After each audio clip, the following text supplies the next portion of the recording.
الفاتحة.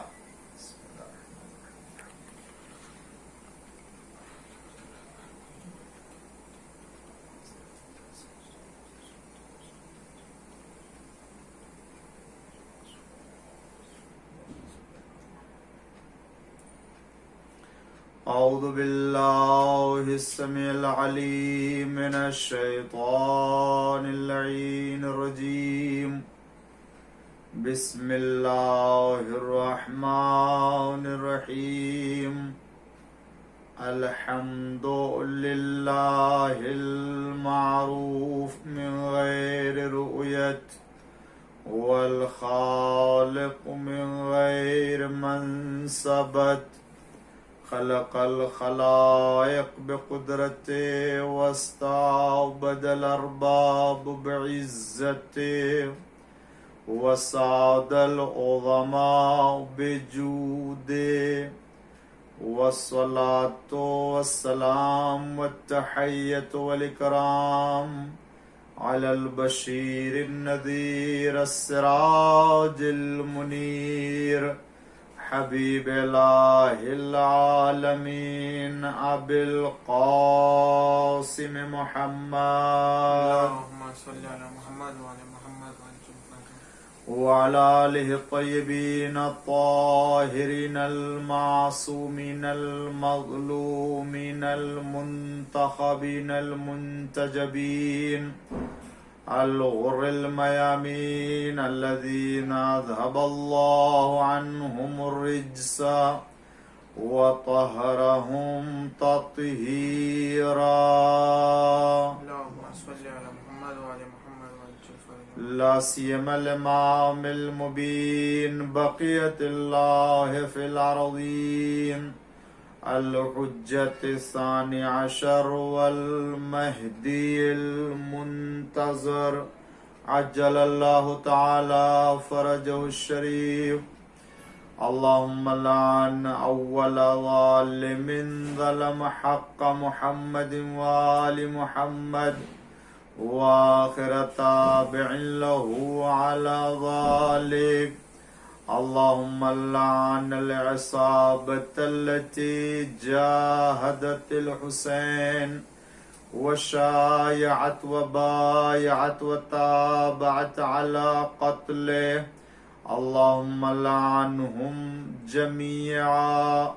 أما بعد، فقد قال الله الحكيم في قرآن المجيد وقوله الحق.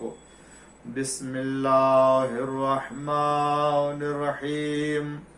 وما أرسلناك إلا رحمة للعالمين. صلوات پڑھ دیجئے محمد وآل محمد پر.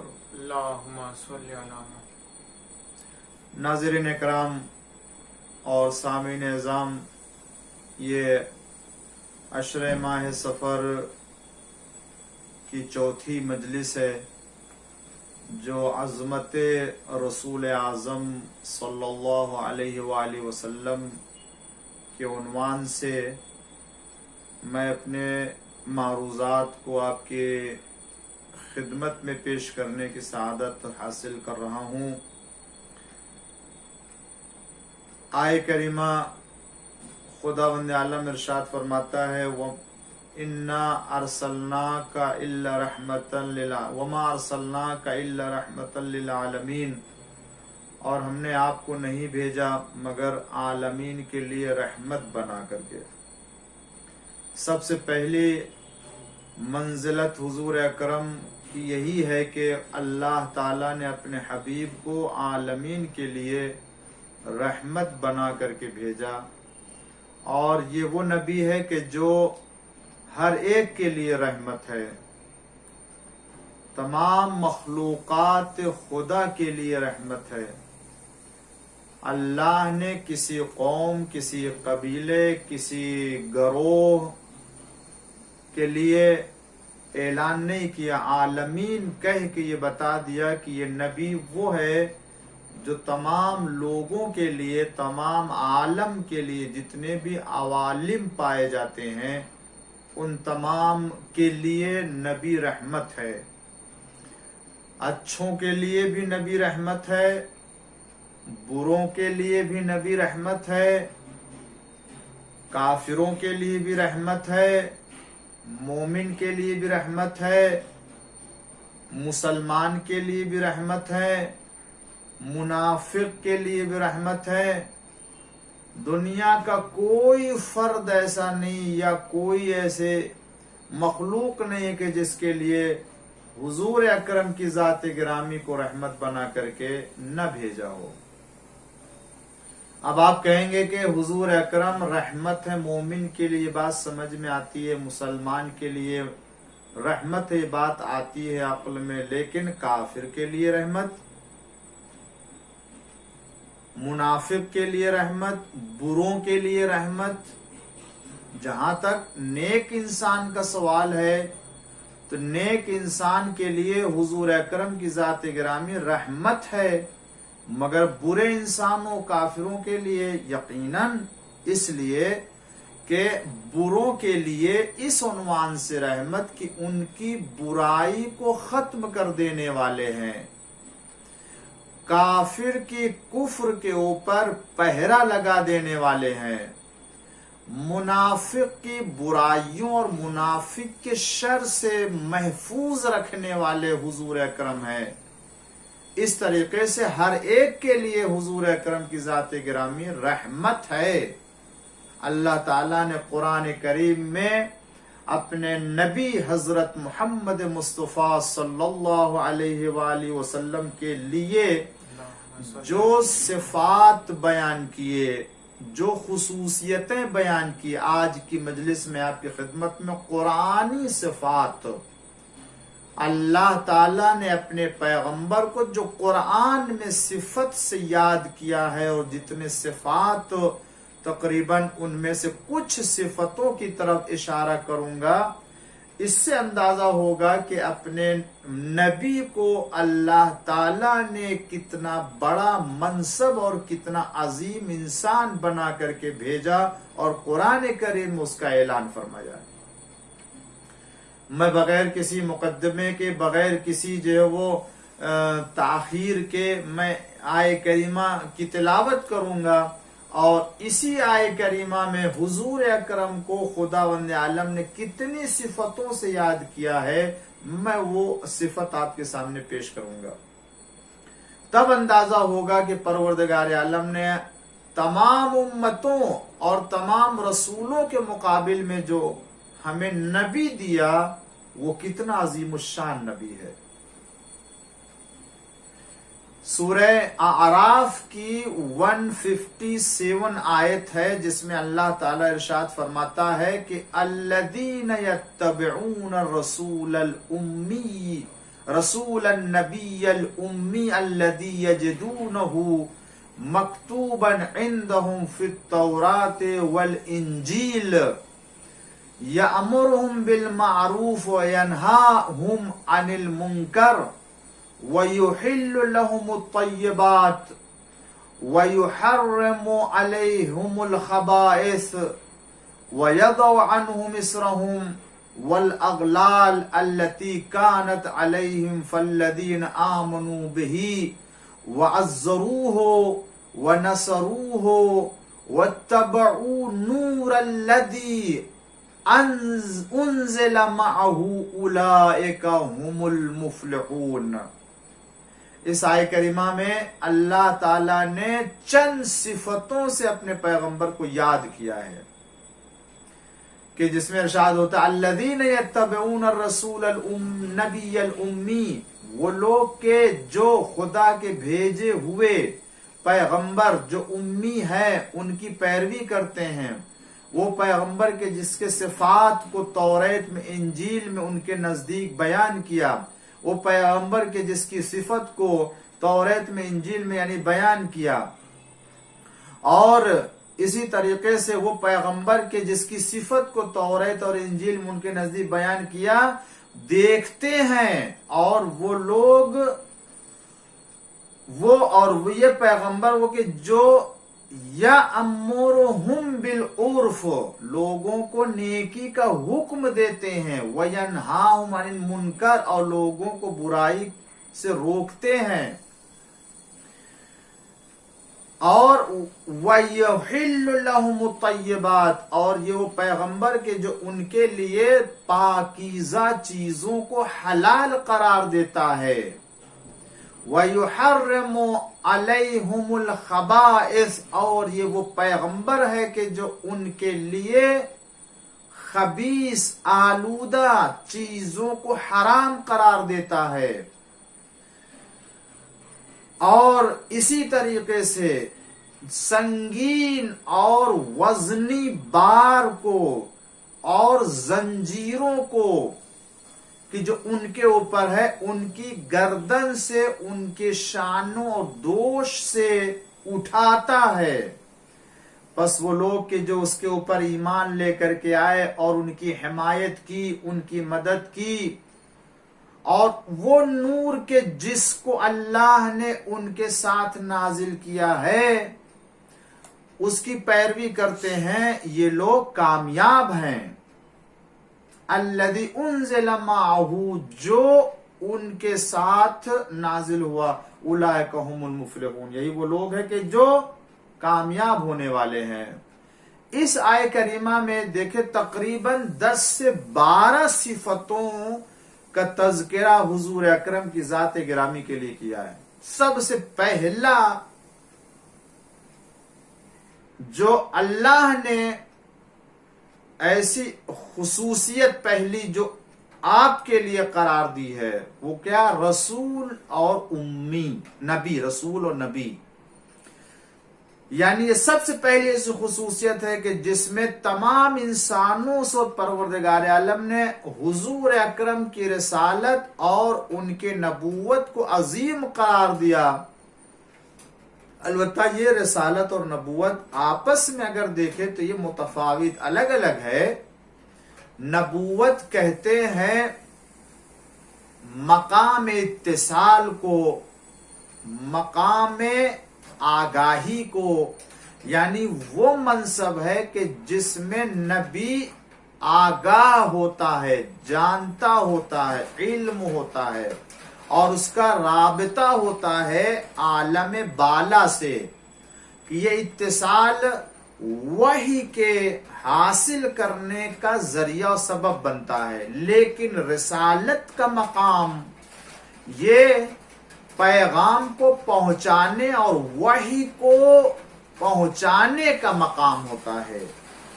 تو لیکن اللہ نے اپنے نبی کو رسول بھی کہا، نبی بھی کہا ہے اس آیت میں. یعنی اس آیت کریمہ میں اللہ نے گویا نبی اور رسول کو عنوان سے خطاب کیا ہے. رسول النبی الامی الذی، اس میں دونوں کو یاد کیا. تو سب سے پہلی خصوصیت رسول ہے، نبی ہے، یہ واضح کیا. دوسری خصوصیت اللہ نے پیغمبر کے لیے امی کا قرار دیا ہے. امی، امی کسے کہتے ہیں؟ یہ امی گویا کہہ لیجئے دوسری صفت یا تیسری صفت اگر رسول اور نبی کو دو مان لیتے ہیں تو. لیکن امی کہتے کسے ہیں؟ پیغمبر کے لیے خداوند عالم نے امی کا لفظ استعمال کیا ہے، جس کے معنی ہے کہ وہ نہ کسی مدرسے میں گئے، نہ کسی اسکول میں گئے، نہ کسی کالج کو دیکھا، نہ کسی معلم کے سامنے بیٹھے، نہ کسی تربیت کرنے والے کے پاس گئے، نہ کسی سکھانے والے کے پاس گئے، بلکہ یہ وہ پیغمبر ہے کہ جو دنیا میں آ کے دنیا والوں کی طرح سے نہ سیکھا ہے نہ پڑھا ہے. یہ وہ نبی ہے، یہ امی نبی ہے. جو دوسری جگہ اللہ تعالیٰ قرآن کریم فرماتا ہے کہ یہ نبی وہ کو جو نہ لکھنا جانتا ہے نہ پڑھنا، اس کے پہلے نہ کوئی کتاب پڑھی اور نہ کوئی چیز لکھی. کیوں؟ اس لیے اگر ایسا ہوتا، اللہ قرآن میں فرماتا اگر ایسا ہوتا تو لوگ اس کے بارے میں شک میں مبتلا ہو جاتے کہ یہ جو کچھ بیان کر رہا ہے نبی، آیا یہ اپنی طرف سے بیان کر رہا جو یہاں سیکھا ہے یا خدا کی طرف سے بیان کر رہا ہے. اللہ نے اس طرح کی جو شک اور تردید میں مبتلا ہونے کا سبب تھا، خدا نے اسے دور کر دیا. یہ اللہ کا کرم ہے.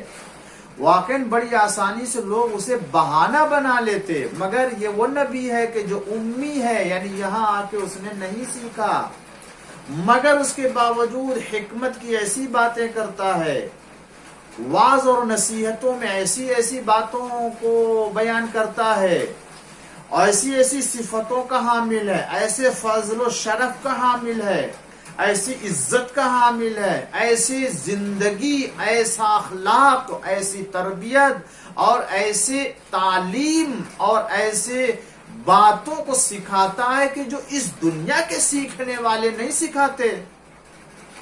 پروردگار عالم نے اپنے نبی کو اپنی بارگاہ سے پڑھا لکھا بنا کر کے بھیجا ہے۔ امی کا مطلب یہ نہیں ہے کہ بالکل جاہل ہے، یعنی جاہل ہے وہ نہیں جانتا، اس کا مطلب یہ نہیں ہوتا۔ امی کا مطلب ہوتا ہے اللہ نے اپنے یہاں سے پڑھا لکھا کے دنیا کے حوالے کیا، اس نے دنیا میں آ کے کسی کے یہاں زانو ادب طے نہیں کیا ہے۔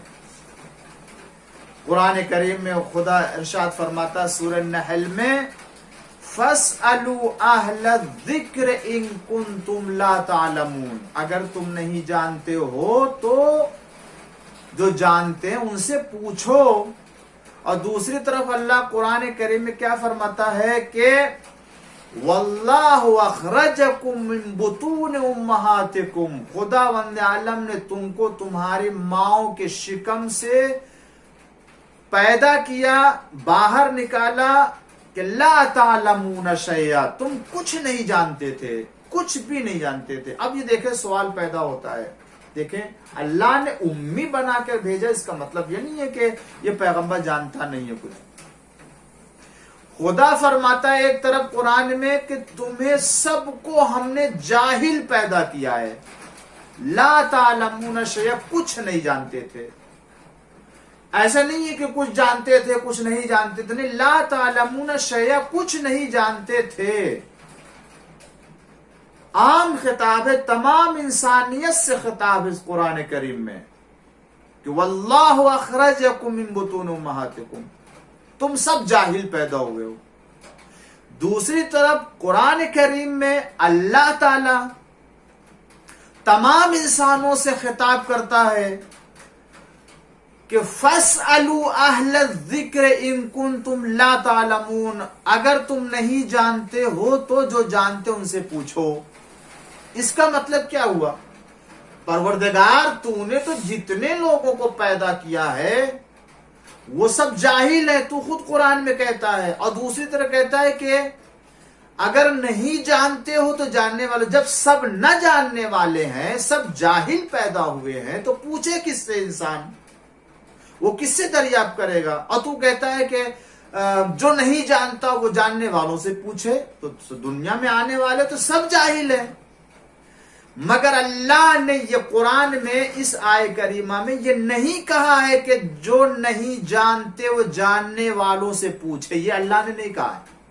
غور کرے تھوڑے سے، اللہ نے فرمایا فَاسْأَلُوا أَهْلَ الذِّكْرِ إِن كُنتُمْ لَا تَعْلَمُونَ، تم اہل ذکر سے پوچھو اگر نہیں جانتے ہو تو۔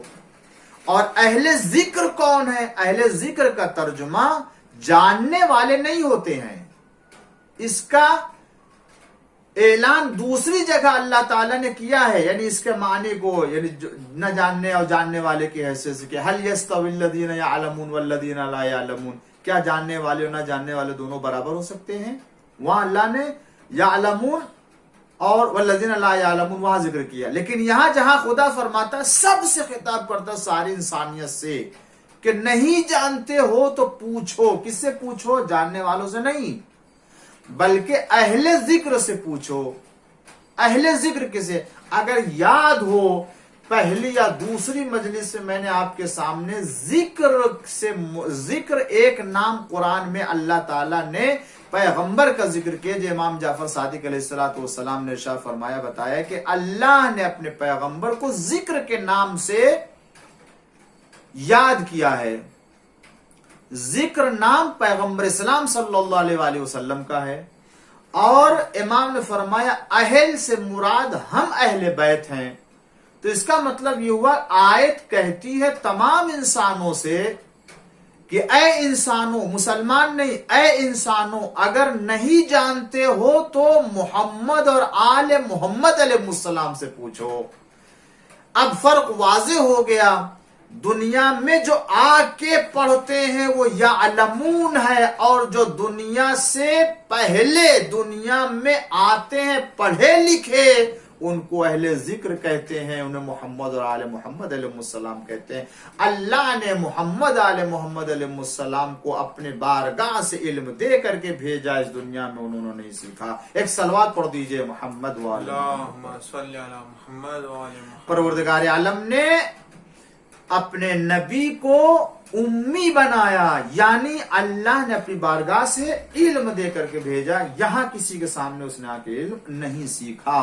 یہ اس کے بعد جو ہے وہ ارشاد فرماتا ہے خداوند اسی آیت میں جو تیسرا نام یا کہہ لیجیے تیسری خصوصیت حضور اکرم کی یاد کیا، کیا یہ وہ نبی ہے کہ جس کا وعدہ توریت میں انجیل میں کیا گیا ہے، جس کے بارے میں کہ وہ آئے گا۔ گوئے کہہ لیجئے چوتھی خصوصیت، تیسری خصوصیت وہ یہ کہ آسمانی کتابوں میں توریت میں انجیل میں حضور اکرم کی رسالت کا تذکرہ کیا اور خوشخبری دی ہے، مژدہ سنایا ہے۔ تو یہ تیسری گویا خصوصیت۔ چوتھی خصوصیت اس آیت میں جو آپ کو عطا کی ہے حضور اکرم کو، یعنی اللہ تعالیٰ نے، وہ یہ کہ یہ پیغمبر وہ پیغمبر ہے کہ جو امر بالمعروف نہی از منکر کرنے والا ہے۔ پیغمبر اسلام کے لیے یہ کمال کا ذکر کیا ہے کہ وہ معروف نیکی کا حکم دے رہا ہے، دینے والا ہے، اور برائیوں سے روکنے والا ہے۔ اس لیے کہ جب تک معاشرے میں، سماج میں برائیوں کو دور کرنے والا نہیں ہوگا اور اچھائیوں کو بیان کرنے والا نہیں ہوگا، اس وقت معاشرہ صحیح اور سالم معاشرہ ہو نہیں سکتا ہے۔ اسی لیے رسول اللہ صلی اللہ علیہ وآلہ وسلم نے اپنی زندگی میں لوگوں کو اور اپنے بعد اور ہمیشہ ہر دور میں امر بالمعروف نہی از منکر کرتے رہنے کی تاکید کی ہے۔ ناظرین اکرام، یاد رکھیں آج ہمارے درمیان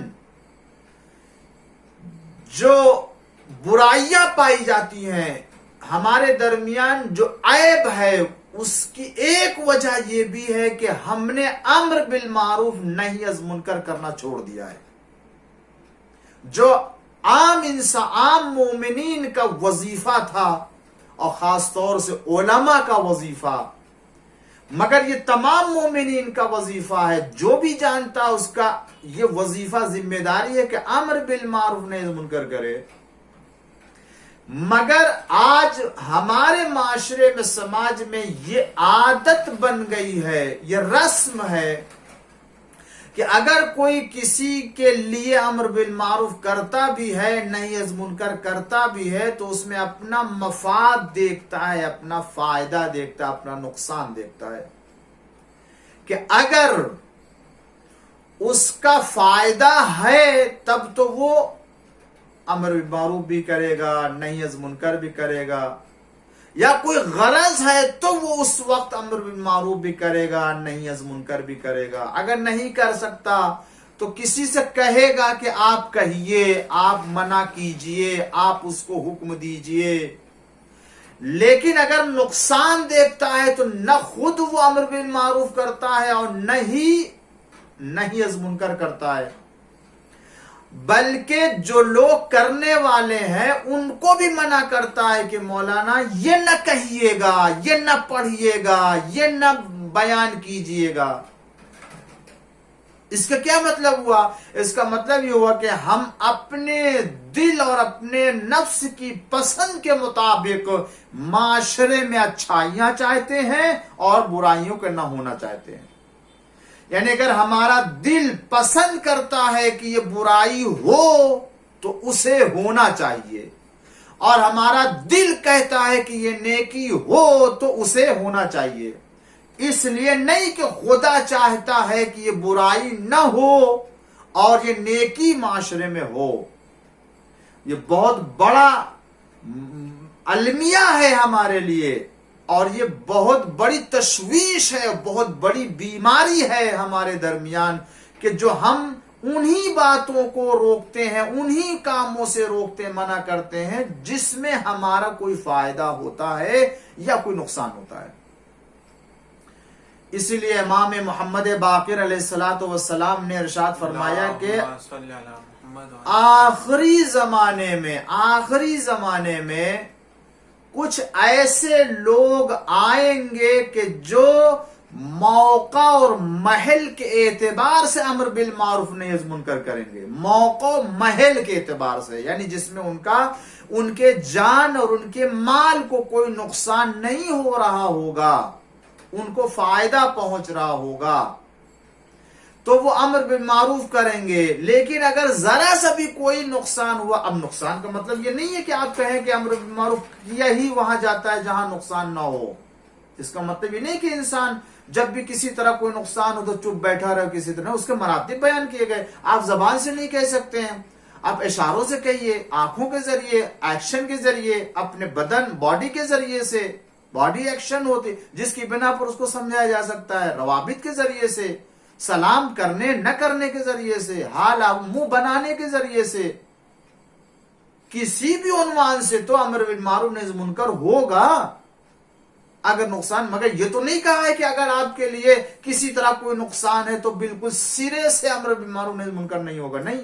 امام فرماتے ہیں کہ ایسا زمانہ آنے والا ہے کہ جس میں لوگ موقع اور محل اور فائدہ اور نقصان دیکھ کر کے امر بالمعروف نہی از منکر کریں گے۔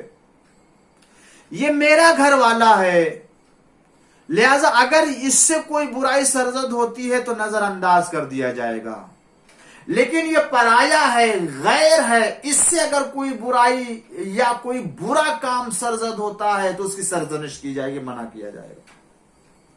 کوئی ہمارے گھر والا ہے، اگر وہ نماز قضا کر رہا ہے تو اس کی قضا نماز کی اہمیت نہیں ہے، اگر کوئی دوسرا نماز قضا کر رہا ہے تو اس کے لیے بڑی قیامت آ جاتی ہے۔ اپنے بیٹے سے محبت کی بنا پر اسے صبح کی نماز میں نہیں جگایا جاتا، اس لیے کہ اسے تکلیف ہوگی۔ خداوند عالم نے اس طرح کے وہ تمام کام کی جو انسان اپنی مرضی سے کرتا ہے، خدا نے اسے کسی بھی صورت میں اپنی بارگاہ میں قبول کرنے کے لیے منع کیا، اور اس کو سزا دینے کے لیے اور اس کے مقابل میں عذاب میں مبتلا کرنے کے لیے کہا ہے۔ جو اپنے مرضی اور اپنے نفس کے تسکین کے خاطر اگر کوئی حکم اسلام کو انجام دیتا ہے یا کسی طرح کے مفاد کو مد نظر رکھتے ہوئے وہ اسلام کے دستور کے بارے میں بیان کرتا ہے یا عمل کرتا ہے، لہذا ہمیں امر بالمعروف نہی از منکر، جو بات آ گئی تھی میں نے آپ کی خدمت میں تھوڑی سی توضیح پیش کر دی، اس لیے کہ یہ ہمارے سماج میں، معاشرے میں بہت ہی اہم امور میں سے ہے۔ ہر باپ کو اپنے بیٹے کے لیے، ہر استاد کو اپنے شاگردوں کے لیے، ہر بزرگ کو اپنے چھوٹوں کے لیے، ہر دوست کو اپنے دوست کے لیے، ہر بھائی کو اپنے بھائی کے لیے، ہر ماں کو اپنے بچوں کے لیے، ہر بہن کو اپنے بہن کے لیے، ہر مسلمان کو دوسرے مسلمان بھائی کے لیے امر بالمعروف نہی از منکر کرنے کا ایک ایسا کلچر اگر بنا لیا جائے تو میں سمجھتا ہوں کہ ہمارے سماج سے، ہمارے معاشرے سے برائیاں دور ہو سکتی ہیں، اور ہر ایک جو ایک دوسرے کے بارے میں عیب جوئی کرتا ہے وہ ختم ہو جائے، اور انسان دوست بن کر کے اور اچھا انسان بن کر کے زندگی بسر کرے۔ تو امام نے فرمایا کہ امر، اسی لیے ایک بات یاد آ گئی، امام باقر علیہ السلام نے اسی حدیث میں آگے ارشاد فرمایا کہ خداوند عالم نے جناب شعیب کی طرف وحی فرمائی کہ اے شعیب، میں تمہاری قوم سے 1,00,000 آدمیوں کے اوپر عذاب نازل کروں گا. 1,00,000 آدمیوں کے اوپر عذاب نازل کروں گا، ان کو عذاب میں مبتلا کروں گا، جس میں سے 40,000 نیک لوگ ہیں، 60,000 برے لوگ ہیں. یا اس کے برعکس ہوتا، مجھے تھوڑا سا جو ہے وہ اس میں ترتیب یا عدد کے لحاظ سے ممکن ہے جو میں الٹ دے رہا ہوں، لیکن مجھے جہاں تک ایسا احساس ہے کہ خداوند عالم نے جناب شعیب سے عرض کیا ہے وہ یہ کہ آپ کے نیک لوگوں میں سے 40,000 کو عذاب میں مبتلا کروں گا اور 60,000 برے لوگ ہوں گے جن کے اوپر عذاب مبتلا کروں گا. یہ 60,000 وہ ہیں کہ جو برائی کی بنا پر عذاب میں مبتلا کیے جائیں گے. پروردگار یہ اچھے لوگ جو نیک لوگ ہیں، یہ 40,000 ان کے اوپر کیسے عذاب نازل کرے گا؟ ان کو کیوں عذاب مبتلا کرے گا؟ خدا نے آواز دیا شعیب ان 40,000 لوگوں کو اس لیے عذاب میں مبتلا کروں گا کہ ان کے سامنے برائی ہوتی رہی اور یہ دیکھتے رہے، اور ان سے جب پیش آتے تھے تو نرمی سے پیش آتے تھے، نرمی سے پیش آتے تھے. غور کریں آپ، اللہ ایسے انسان، ایسے مسلمان سے خوش نہیں رہ سکتا جو کسی برائی کو دیکھے اور اس کے بعد خاموش رہے اور کسی طرح کو کوئی ایکشن اس کے وجود سے اور اس کے اعضاء و جوارے سے ظاہر نہ ہو، بلکہ وہ نرمی سے پیش آئے. خدا فرماتا ہے یہ ایسے برے انسانوں سے نرمی سے پیش آتے رہے ہیں. وظیفہ تھا ہدایت کرنا، وظیفہ تھا سمجھانے کا، مگر نرمی سے پیش آ رہے. نرمی سے پیش آنے کا مطلب کیا؟ وہ تمہارا دوست ہے، تمہارا رشتہ دار ہے، عزیز ہے، جس کی بنا پر تم اس کو نہیں تنبیہ کر سکے، نہیں اس کو ڈانٹ سکے، نہیں اس کی تبلیغ کر سکے، ہدایت کر سکے. اگر آج ہمارے یہاں تمام یہ مساجد اور تمام یہ امام باڑے اور یہ تمام ادارے کہ جو دین کا کام کر رہے ہیں، الحمدللہ خدا ان کی خدمتوں کو قبول کرے اور اللہ تعالیٰ انہیں نیکی کی توفیق عطا فرمائے اور زیادہ سے زیادہ خدمت دین کر سکیں.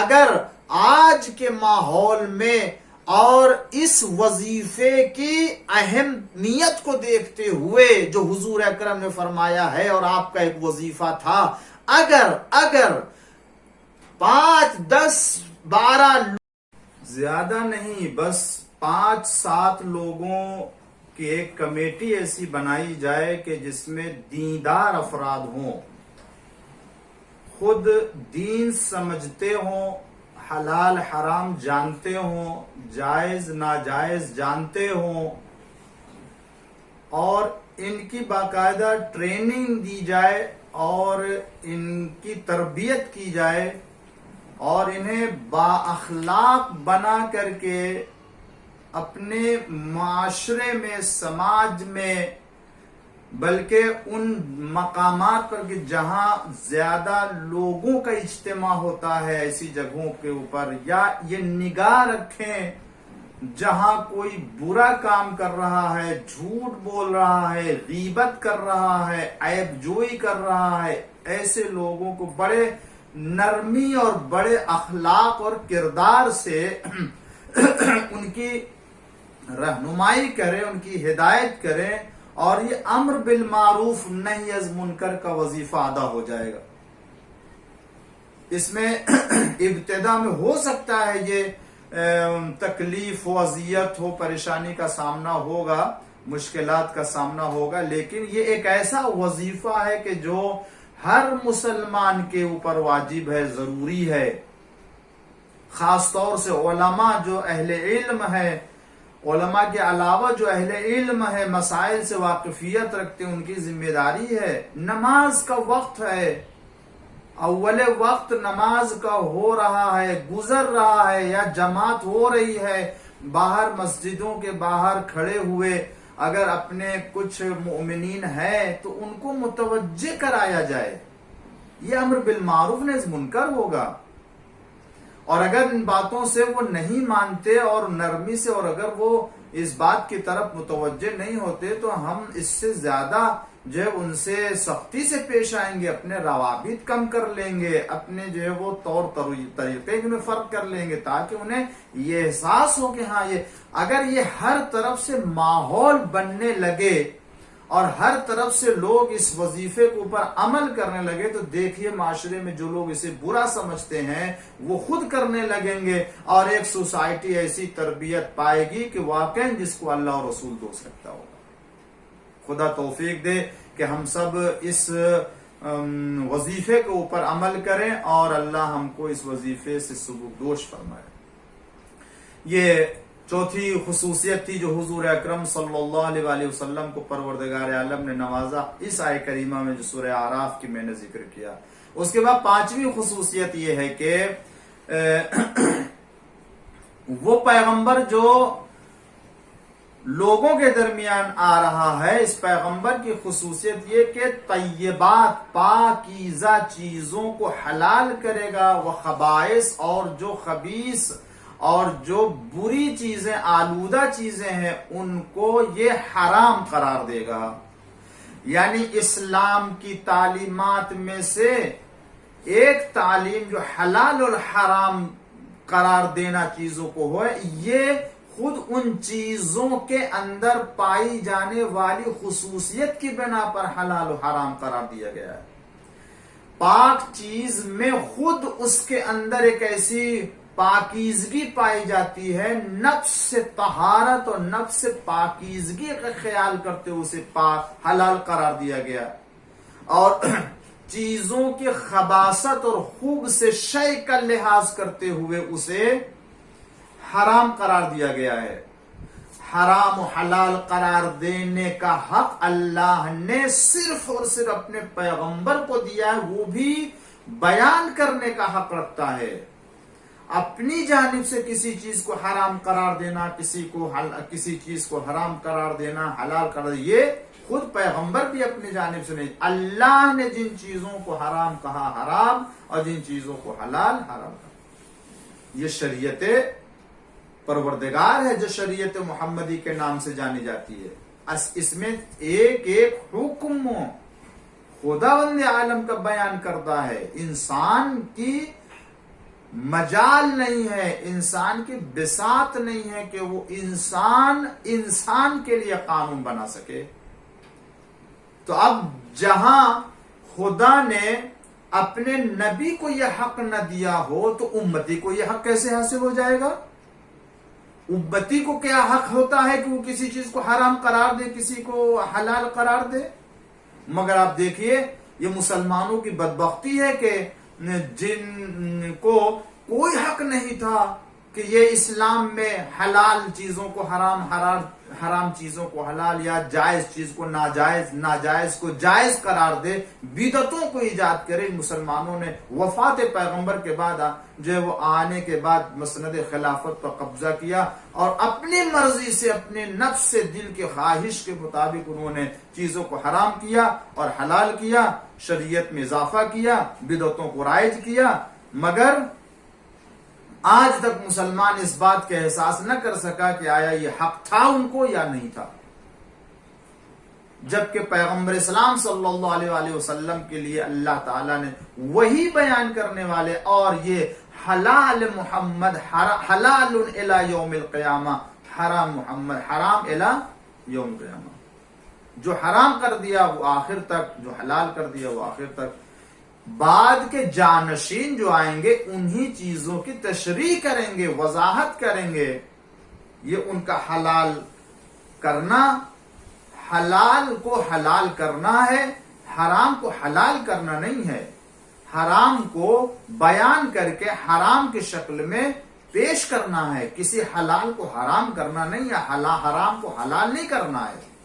تو یہ پیغمبر کو جو جا رہا ہے اس کی خصوصیت ہے کہ وہ حلال چیز طیبات کو حلال قرار دے گا اور خبائث آلودہ چیزوں کو حرام قرار دے گا۔ اور اس کے بعد آخری کلام میں بس ایک آخری صفت، اس کے بعد کی مجلس میں انشاءاللہ چھٹی صفت یہ ہے کہ یہ پیغمبر کے جو جا رہا ہے، اس پیغمبر کی خصوصیت یہ کہ یہ انسان کے اوپر کے بوجھ کو اٹھانے والا ہوگا، بارہائے سنگین وزن کو جو انسان کی دوش کے اوپر رکھا یا انسان نے اپنے لیے اس کو بوجھ بنا لیا ہے، یہ پیغمبر ان کے اوپر سے اس بوجھ کو، وزن کو اٹھانے والا ہوگا۔ یعنی کہ یہ کون سا بوجھ ہے؟ کیا اللہ کو اللہ ماننا ہے؟ کیا خدا کو خدا ماننا ہے؟ یا خدا کی بندگی اور عبادت کرنا ہے؟ نہیں، ہرگز نہیں۔ یہ پروردگار عالم نے انسان کو دنیا میں بھیجا اللہ کی عبادت کے لیے، مگر ان تمام عبادت میں، اطاعت میں کچھ ایسی چیزوں کو اپنے لیے قرار دے دیا کہ جو اللہ کی طرف سے نہیں ہے، اس کو بوجھ بنا لیا۔ یا یہ کہہ لیجئے کہ پہلی شریعت میں کچھ چیزیں رائج کی گئی تھیں، اللہ تعالی آخری نبی کو بھیج کے انسانوں کے اوپر سے، مسلمانوں کے اوپر سے ان ذمہ داریوں کو کہ جو پہلے یا گزشتہ امتوں میں تھی، اب اس زمانے میں یا اس امت میں وہ نہیں رہ گئی۔ یہ نبی جائے گا اور اس اضافی بوجھ کو اور سنگین بوجھ کو انسان کے اوپر سے اٹھا لے گا اور اسے قرار نہیں دے گا۔ مثلا ایک دو مثالیں دے، جیسے گزشتہ جو ہے وہ امتوں میں بنی اسرائیل کے درمیان ایک یہ رائج تھا کہ کام نہیں کرتے تھے سنیچر کے دن، سیٹرڈے کام کرنے کو حرام قرار دیا تھا، انہوں نے حرام قرار دیا تھا، کام کر ہی نہیں سکتے۔ حضور اکرم نے اس بوجھ کو انسانوں کو اوپر سے اٹھا لیا کہ نہیں، سنیچر کے دن کام کرنے میں کوئی حرج نہیں ہے۔ یا مثلا ان کا وظیفہ تھا، لوگ اس زمانے میں کرتے، اگر ان کا لباس نجس ہو جاتا تھا تو اس لباس کو بجائے دھلنے کے اتنے حصے کو کینچی سے کاٹ کے پھینک دیتے تھے۔ یہ ان کا لباس پاک ہونے کا طریقہ تھا، مگر حضور اکرم نے اس بوجھ اور اس سنگین بار کو کہ جو انسانوں کے لیے اس زمانے میں سخت ہوتا، اب اسے اٹھا لیا گیا ہے۔ اسی لیے حضور اکرم صلی اللہ علیہ وآلہ وسلم نے فرمایا کہ بعثت علی الشریعۃ السمحہ والسہلہ وعلی الشریعۃ السمحۃ الحنفیۃ البیضاء، یعنی میں ایسے دین اسلام کے ساتھ آیا ہوں کہ جو دین راحت ہے، دین آسانی ہے، جو دین کرامت ہے۔ ایسا دین نہیں ہے کہ جو تمہارے لیے سختیوں کو لے کے آنے والا ہو، تم اسے تحمل نہ کر سکو۔ اب اگر کوئی اپنے گھر میں، کوئی اپنے ماحول میں، اپنے یہاں ایسے احکام کو اس طرح سے رائج کرے جو اس کے لیے سختی معلوم ہو، تو یہ اسلام کا قصور نہیں ہے، یہ اسلام کے دستور کا قصور نہیں ہے، وہ اس مسلمان کے دستور اسلام کے سمجھنے کا قصور ہے کہ اس نے صحیح سمجھا نہیں ہے، جس کی بنا پر یہ اسلام کو اس طرح سے اپنے درمیان رائج کیا کہ وہ سختی معلوم ہو رہا ہے اور وہ دشواری اس کے لیے لگ رہی ہے۔ ورنہ پیغمبر نے فرمایا میں ایسی شریعت کے ساتھ آیا ہوں جو سہل ہے، جو آسان ہے، جو کرامت ہے، جو عزت عطا کرنے والا اسلام ہے۔ تو پیغمبر کی خصوصیت یہ کہ آسان بنا کے لوگوں کو دین اسلام کی طرف دعوت دینا ہے، اور جو بوجھ گزشتہ امتوں کا ان کے اوپر تھا اسے اٹھا لینا تھا۔ تو یہ پیغمبر اسلام صلی اللہ علیہ وآلہ وسلم کی جو ہے وہ خصوصیتیں تھیں جن کا تذکرہ قرآن کریم میں پروردگار عالم نے کیا ہے۔ یقیناً یہ وہ نبی ہے کہ جس نے دنیا میں مسلمانوں کیا تمام انسانوں کے لیے جو رحمت بن کر کے آیا، وہ اسی لیے تاکہ یہ اللہ کی صحیح طور سے عبادت کر سکے۔ اور یہی کام آپ کے جانشین کا تھا، جو آپ کی جگہ پر آنے والے تھے۔ حضور اکرم صلی اللہ علیہ وآلہ وسلم نے جسے اپنی جگہ پہ قرار دیا، اس کا یہی وظیفہ تھا کہ لوگوں کو دین اسلام کی طرف دعوت دے اور اسے صحیح اور آسان مسائل بتائیں، نہ یہ کہ وہ انسان وہ اسلام کو سختی کا دین سمجھ کر کے اس کو پر عمل کرے، نہیں، مگر پیغمبر اسلام کی یہ خصوصیتیں کہ جو خداوند عالم نے عطا کی تھی، مسلمانوں کیا بلکہ خود اسلام کا کلمہ پڑھنے والے مسلمانوں نے جو رسول اللہ کا کلمہ پڑھتے تھے وہ ان عظمتوں اور ان منزلتوں کے قدر نہ کی جو رسول اللہ کو خداوند عالم نے دیا تھا۔ حضور اکرم کی وفات کے بعد آپ کے خاندان کے اوپر، آپ کی بیٹی کے اوپر، آپ کے نواسے کے اوپر، آپ کی ذریت کے اوپر اتنے مظالم ڈھائے، اتنے ستم ڈھائے کہ ان کی مثال نہیں ملتی ہے۔ جو نبی اتنی عظمت والا ہو، وہ نبی کہے کہ مجھے جتنی اذیت دی گئی ہے اس کے پہلے کسی نبی کو اذیت نہیں دی گئی، تو آپ اس سے اندازہ کریں وہ نبی جو خلق عظیم کے اوپر فائز ہے، وہ نبی جو خلق عظیم کے اوپر فائز ہے، وہ نبی کہہ رہا ہے کہ مجھے جتنی اذیتیں دی گئی اس کے پہلے، اس سے اندازہ لگایا جا سکتا ہے کہ نبی کے اوپر کتنی اذیت دی اور نبی کو کتنا ستایا گیا۔ ہاں عزیزو، آج محرم کی 4 صفر گزر گئی ہے اور اہل حرم کا یہ جو لٹا ہوا قافلہ کربلا سے چلا تھا، کوفہ کے شام، دربار کوفہ سے ہوتا ہوا پھر شام کی طرف رواں دوا ہوا اور دروازے شام پہ لا کے روک دیا گیا۔ کیوں؟ اس لیے کہ ابھی دربار کو سجایا جا رہا ہے، آراستہ کیا جا رہا ہے، بازار شام کو سجایا جا رہا ہے۔ معلوم ہوا اس لیے رکایا گیا تاکہ بازار کو سجا لیا جائے، آراستہ کر لیا جائے۔ ارباب عذاب ذرا اندازہ کریں، جس بازار میں جناب زینب و ام کلثوم کو جانا ہو، ان کے دل سے پوچھے ہائے نامحرموں کے سامنے جانا ہی کتنا قیامت کا منظر ہے، وہ بھی ایسے بازار میں کہ جو سجایا گیا ہو تاکہ ان کو وارد کیا جائے۔ کوئی سید سجاد کے دل سے پوچھے، کوئی عابد بیمار کے دل سے پوچھے، کوئی زینب ام کلثوم کے دل سے پوچھے، کوئی امام باقر کے دل سے پوچھے، کوئی سکینہ کے دل سے پوچھے کہ اسے کس عالم میں گرفتار کر کے رسیوں میں باندھ کے لایا گیا۔ اسی لیے عزیزو، سید سجاد نے فرمایا جتنی مصیبتیں میرے اوپر شام میں پڑی اتنی مصیبتیں کہیں نہ پڑی۔